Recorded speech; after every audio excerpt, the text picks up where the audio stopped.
नमस्ते, स्वयं की खोज पुस्तक की सीरीज में आप सभी का स्वागत है। तो यहाँ पर हमने पुस्तक में अंत में शपथ टॉपिक वर्णित किया है कि शपथ लेनी है हमको कुछ, है ना? अपने जीवन में संकल्प धारण करने हैं, शपथ लेनी है। तो हम कुछ हमारे प्रण हैं, जैसे प्रथम प्रण है, हम हमेशा स्वयं की खोज के लिए तत्पर रहेंगे, सत्य का ग्रहण करेंगे, असत्य को त्याग देंगे, स्वयं की खोज के लिए आवश्यक है। द्वितीय प्रण क्या हुआ कि हम सदैव ईश्वर और ईश्वर की जो व्यवस्था है जिसको रित बोला जाता है ना, वो समझने के लिए और उसके अनुसार, है ना, कार्य करने के लिए, कर्म करने के लिए प्रयासरत रहेंगे।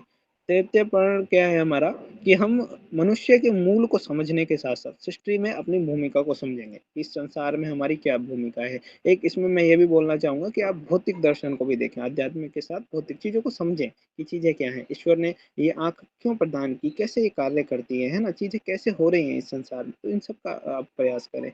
चतुर्थ पन क्या है कि प्रतिदिन वेद अध्ययन अथवा स्वाध्याय बोल लीजिए कि स्वाध्याय हमें जब भी समय मिले करना आवश्यक है, थोड़ा बहुत तो। ठीक है, 5वां प्रण है कि हम इस योग्य बनेंगे कि राष्ट्र निर्माण में कुछ हम यजन कर सकें, कुछ अपना योगदान दे सकें, है ना? हम ऐसा नहीं कर रहे कि हम दूसरों पे छोड़ दिया है हमने सारी चीज़ें कि यार वो कर रहे हैं ठीक है, उनका सहयोग करो, उनकी वीडियो डाल रहे हैं तो लाइक कर नहीं, इतने तक सीमित नहीं रहना है, आपको भी सीखने का प्रयास करना है और उसमें भूमिका अपनी कुछ ना कुछ भूमिका देनी ही है, ठीक है? उसके अलावा अपनी जो भूतकाल की परिस्थितियाँ हैं, वो कैसी भी हो सकती हैं, उनको सोचना नहीं है, उनको बस नई चीज़ों को, सत्य को ग्रहण करते जाना है।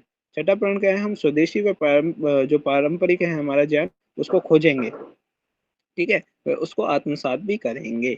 7वां प्रण है हम सदैव हमारे महापुरुषों व महान पूर्वजों का स्मरण करेंगे, ठीक है? जिन्होंने जो कार्य किया, किसी की भी आलोचना करने से कुछ नहीं होगा, जो अच्छी चीज़ है उसे ग्रहण कीजिए और बुरी है उसको त्याग दीजिए। तो 8वां प्रण क्या है कि वैदिक भाषा जो संस्कृत है ना, उसको हम सीखने का प्रयास करेंगे कि उसी से ही हम बाकी ग्रंथों को, ज्ञान विज्ञान को समझ पाएँगे, ठीक है? और उनको हमें सरल भाषा तक उपलब्ध कराना है लोगों तक, तो उसके लिए भी आवश्यक।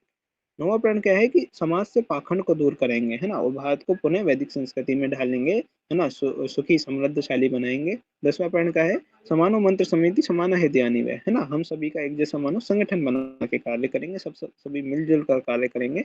तो यहाँ पर यह पुस्तक की सीरीज़ पूर्ण होती है।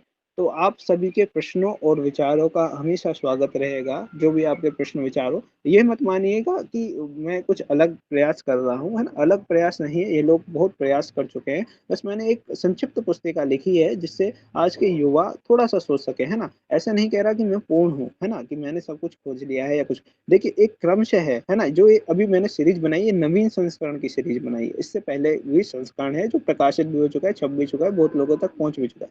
लेकिन मुझे लगा कि वह पर्याप्त नहीं है ना? वह सिर्फ़ राष्ट्रभक्ति तक ही सीमित था। वो ईश्वरीय जो ज्ञान है वहाँ तक नहीं पहुँच पा रहा था। तो मैंने अपनी स्वयं की खोज की, मैंने 1 वर्ष तक वेद अध्ययन किया और उसके बाद नया संस्करण छापा। अब इसके बाद मैं अब विज्ञान पे कार्य कर रहा हूँ, विज्ञान पे कार्य करके विज्ञान ग्रंथों को लिखूँगा, छापूँगा, ठीक है? तो यह सब एक क्रमिक प्रक्रिया है। देखिए, मैं भी पूर्ण नहीं हूँ, कोई भी पूर्ण नहीं होता।